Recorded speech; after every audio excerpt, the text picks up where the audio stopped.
강원과 수도권을 연결하는 세 개의 철도 노선 건설 사업이 추진됩니다. 여주와 원주를 잇는 북선전철 사업을 시작으로 GTX B노선 춘천 연결 사업과 용문 홍천 간 광역철도 사업도 청신호가 켜졌습니다.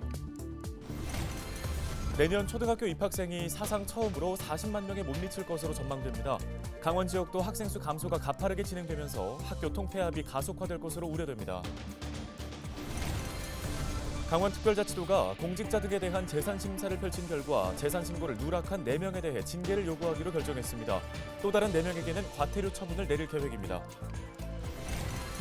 4일 낮 1시 45분쯤 양양군 현남면 전포메리 야산에서 산불이 발생해 40분 만에 꺼졌습니다. 최근 산불은 물론 주택 화재까지 잇따르면서 화재 예방에 각별한 주의가 요구됩니다.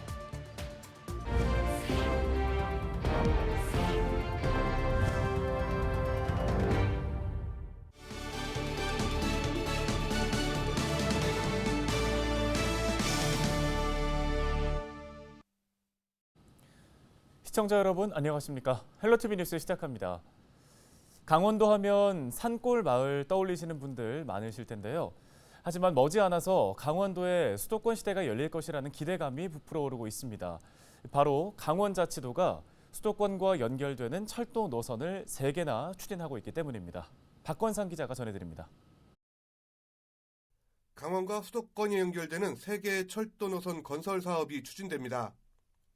경기도 여주와 서원주역을 잇는 복선철도, 수도권 광역 급행철도인 GTX B노선 춘천 연결, 용문에서 홍천을 잇는 광역철도까지 강원자치도는 이 3개의 철도 노선이 수도권 강원 시대를 위해 반드시 필요한 사업으로 보고 사업 추진에 행정력을 집중할 계획입니다. 여주와 원주를 잇는 22.2km 길이의 여주-원주 간 복선 전철 사업은 내년에 착공됩니다. 4년간의 공사기간을 거쳐 2027년 완공을 목표로 하고 있습니다. 여주-원주 간 복선전철이 완공되면 원주에서 서울 수서까지 직통으로 연결됩니다. 원주에서 성남과 수원도 철도로 갈 수 있게 됩니다. 지방도시 중에서 가장 서울과 가까운 수도권과 가까운 지방도시의 그 대표주자로서 명실공히 그 수도권 시대를 여는 계기가 될 것이라고 생각을 합니다. GTX B노선 춘천 연결은 인천 송도에서 출발해 서울 강남을 거쳐 경기도 마석까지 계획된 GTX B노선을 춘천까지 55.7km를 연장하는 사업입니다. 대통령 공약이기도 한 이 사업은 정부 차원에서 추진 의지를 밝히고 있습니다.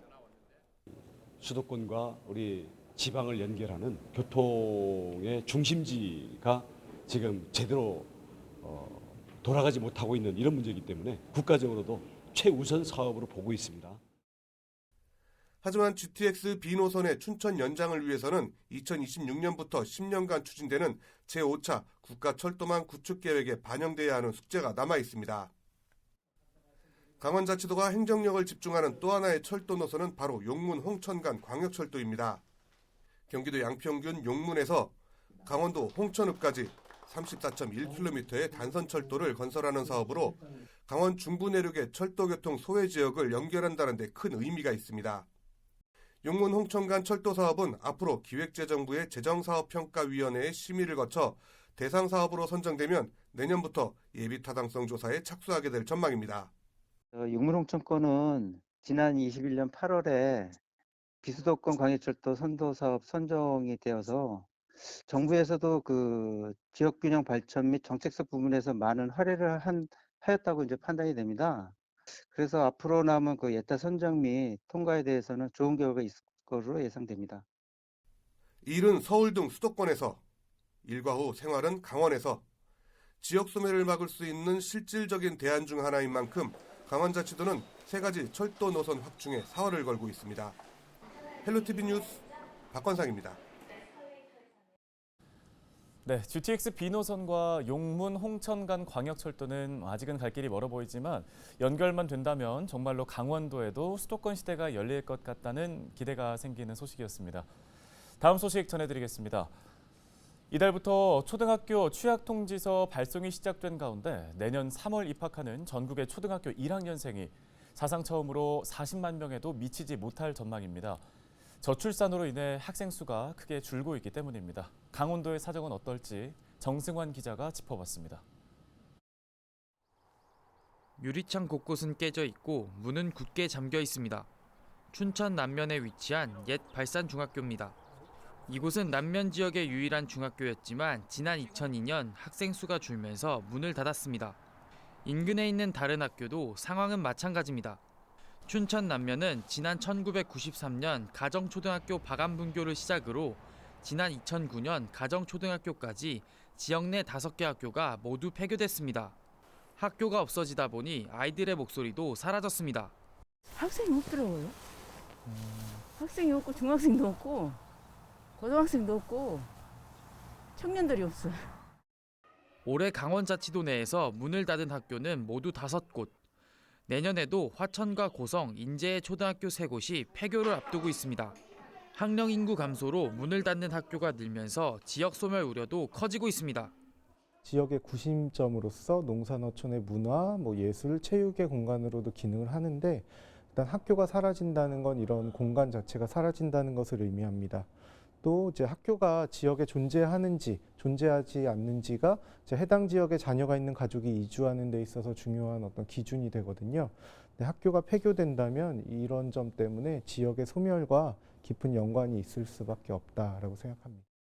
올해 강원자치도 초등학생 수는 6만 9천여 명, 내년엔 6만 7천여 명으로 2천 명가량이 줄어들 전망인데 오는 2027년엔 6만 명 선마저 붕괴될 전망입니다. 마을의 아이들이 사라지면서 덩달아 문을 닫는 학교도 늘고 있는 상황. 지역 소멸에 대한 위기감도 한층 높아지고 있습니다. 헬로티비 뉴스 정승환입니다. 강원특별자치도가 공직자와 친족 등에 대한 재산심사 결과 4명에 대해 징계를 요구했습니다. 심사 결과 전체 재산심사 대상자 1,049명 가운데 200여 명에 대해서 보완 명령을 결정하고 51명에 대해서는 경고 및 시정 조치했습니다. 또 3억 원 이상 재산을 잘못 신고했거나 누락시킨 8명 중 4명에게는 징계 의결 요구를, 다른 4명에게는 과태료 처분을 각각 통보했습니다. 4일 낮 1시 45분쯤 양양군 현남면 전포메리 야산에서 산불이 발생했다가 40여 분 만에 진화됐습니다. 산림과 소방당국은 불이 나자 산림청 진화 헬기 등 헬기 석 대와 장비 29대, 인력 140여 명을 동원해 진화 작업을 벌였습니다. 현장에 바람이 강하지 않았고 진화 헬기 등이 조기에 투입돼 산불은 발생 40여 분 만인 오후 2시 25분쯤 모두 꺼졌습니다. 경찰과 소방당국은 정확한 화재 발생 경위를 조사하는 중입니다.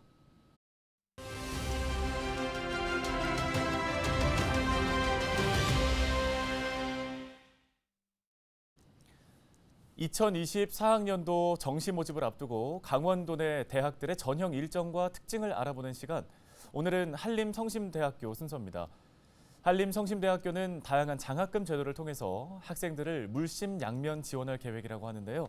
반종호 입학홍보처장을 만나 자세한 이야기를 들어봤습니다. 한림성심대학교 정시 모집은 정원 내 기준으로 일반 전형만 모집하고 있습니다. 이 일반 전형은 세부적으로 수능 위주하고 학생부 위주로 나누어서 모집하고 있고요. 성적 반영 비율을 설명드리면은 수능 위주의 경우에는 수능 점수를 80%, 그리고 학생부 점수를 20% 반영하고 있고, 이거는 수능을 잘 본 학생들한테, 수능을 본 학생들한테 유리한 그런 전형이라고 할 수 있고요. 그리고 학생부 위주는 반대로 학생부가 80%, 수능이 20% 반영돼서 수능을 보지 않은 학생들한테 유리한 전형이라고 할 수 있습니다. 이 수능 위주 전형의 경우에는 보건계열 학과인 간호학과, 물리치료학과, 방사선과, 그리고 의무행정과, 취생과에서 모집을 하고 있고요. 이 외에 다른 학과에서는 학생부 위주로 모집을 하고 있는데, 이 모집 인원은 저희가 확정해서 내년도 1월 3일 홈페이지에 공지할 예정입니다. 재단 산하 5개 대학병원에서 현장 실습도 가능하고 취업에도 유리합니다. 그리고 무시험 연계 편입합 제도를 운영해서 한림대학교하고 강원대학교에 시험을 보지 않고 편입도 가능하고요. 보건계열 학과들은 국가 시험에서 높은 합격률을 기록하고 있고 취업률도 80% 중반대, 후반대 이상으로 상당히 높고요. 간호학과의 경우에는 간호사 시험에서 2018년부터 6년 연속 100% 합격하고 있고 전국 수석도 배출한 적이 있고요. 또한 한림성심대학교는 연간 110억 이상의 정부 지원금을 수혜받아서 교육 환경 개선에 적극 활용하고 있습니다. 재학생 1인당 장학금도 393만 원을 지급하고 있고 25세 이상 정원내 신입생을 대상으로 지급하고 있는 만학도 장학금도 신설하였습니다. 건설도시과, 건축디자인과, 디지털 미디어 콘텐츠과, 바리스타 제과제빵과, 전기공학과, 호텔조리과를 포함한 6개 학과에서는 정원 내 신입생 모두에게 1학년 동안 전액 장학금을 지급할 예정이고요. 직장인을 위한 야간학과로 사회복지, 호텔관광 관련 전공을 신설해서 장학금 지급을 포함해서 운영할 예정입니다. 전문대학은 4년제 대학하고는 다르게 정시 모집 마감 이후에 2월 말까지 자율 모집을 진행하고 있습니다.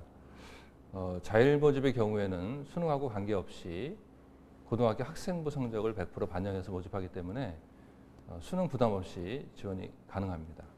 정시 모집 마감 이후인 내년 1월 16일 학과별 모집 인원을 홈페이지에 공지할 예정이오니까 참고하셔서 지원하시면 감사하겠습니다.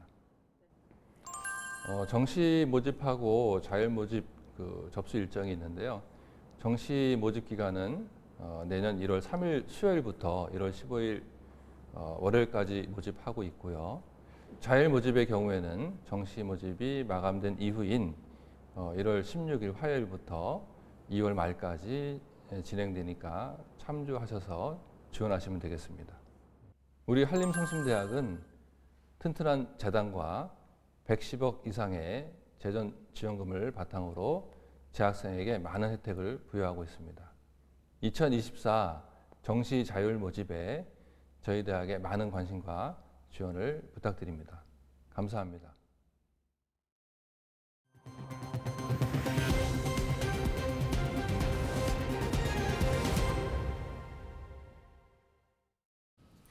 다음 소식입니다. 2024 강원 동계 청소년 올림픽 자원봉사자들이 대회 성공 개최를 다짐했습니다. 2024 강원 동계 청소년 올림픽 조직위원회는 4일 오전 서울 올림픽 파크텔에서 자원봉사자 등 100여 명이 참석한 가운데 발대식 행사를 개최했다고 밝혔습니다.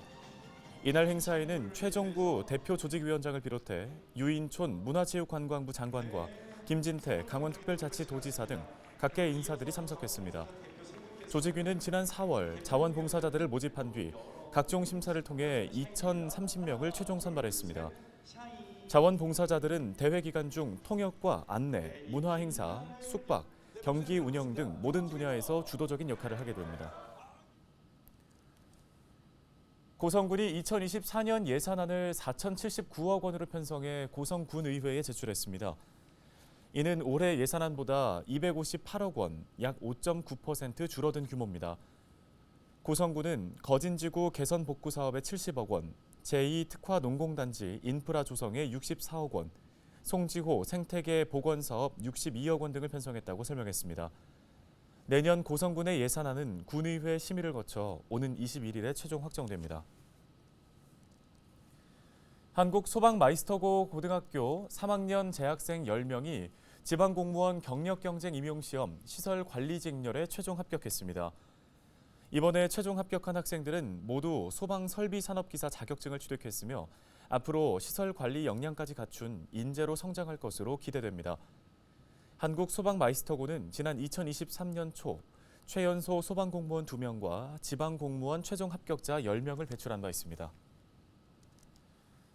횡성군이 내년 1월 31일까지 크리스마스 트리를 민원실 1층에 설치해 운영합니다.